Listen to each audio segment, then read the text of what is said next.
Magandang araw. Matagal na akong hindi naglaro ng chess. At trip ko lang talaga na mag-solve ng puzzle ngayon.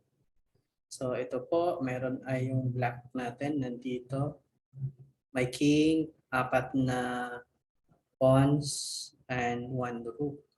Sa queen naman, sa queen sa white, we have of course yung king, tapos isang rook, then isang knight. So kung sa points, panalo ang black.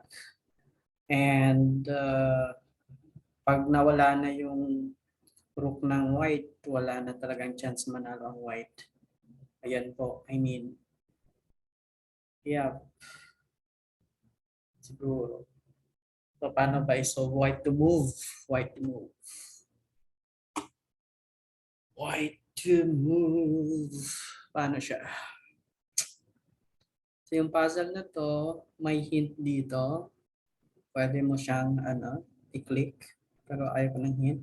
Saka halimbawa, pag mali yung first mo, sasabihin dyan na it's incorrect.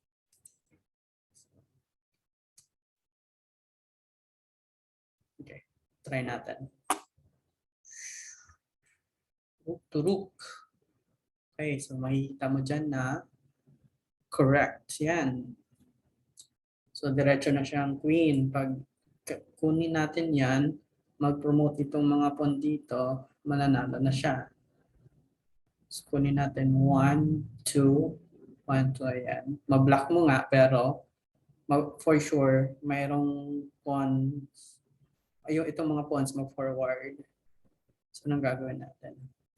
So kailangan natin i-trap muna itong king. Okay. Trap natin. So hindi maka-move siya. Makapag-promote. Yung pawn. So 1, 2. 2 moves. Kainin natin. Okay. So pag queen niya, kailangan ma-checkmate natin yung king. So yan po. Ayan. Turn into queen na. So dito yung checkmate. Okay. That's for today. Ayan po. That's 18. Nice. Good job. Ay. Yun lang po.